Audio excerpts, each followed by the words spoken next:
எல்லாருக்கும் வணக்கம். இன்னைக்கு நம்ம காய்கறி குழம்பு எப்படி செய்யறதுன்னு பார்ப்போம். எல்லா விதமான காய்கறிகள் சேர்ந்து காரமா செய்ய போறேன். நல்லா கெட்டியான சுவையான கிரேவி வரும். எப்படி செய்யறதுன்னு பார்ப்போம். ஃபர்ஸ்ட் 2 மீடியம் சைஸ் வெங்காயம், 3 மீடியம் சைஸ் தக்காளி, 4 பச்சை மிளகாய் கட் பண்ணிக்கணும்.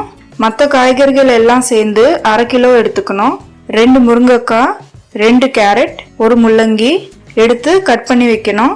4 கத்திரிக்காய் அல்லது 1/4 கிலோ கத்திரிக்காய் லாஸ்ட்ல கட் பண்ணிக்கணும்.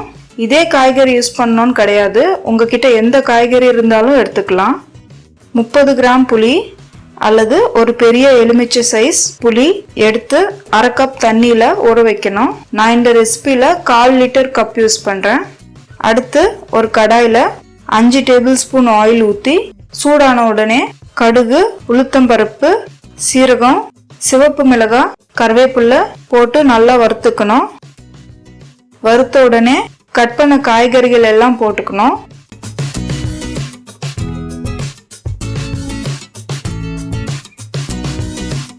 ரெண்டு டீஸ்பூன் ஃபுல்லா உப்பு, 1/2 டீஸ்பூன் மஞ்சள்தூள், 1 டீஸ்பூன் மிளகாய் தூள், 2 டீஸ்பூன் குழம்பு பொடி. இந்த பொடி எப்படி செய்யறதுன்னு ஒரு வீடியோ சேனல்ல வச்சிருக்கேன். கீழே டிஸ்கிரிப்ஷன் பாக்ஸ்ல அந்த வீடியோ லிங்க் வைக்கிறேன், பாருங்க. நல்லா மிக்ஸ் பண்ணிக்கோங்க.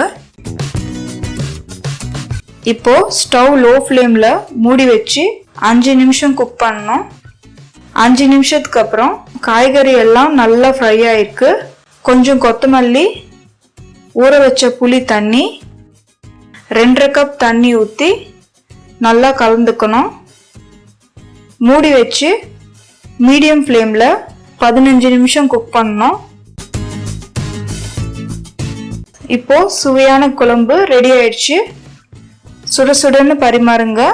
சாதத்துல கலந்து சாப்பிட்டா டேஸ்ட் சூப்பரா இருக்கும். நீங்க கூட செஞ்சு பார்த்து எப்படி இருக்குன்னு சொல்லுங்க.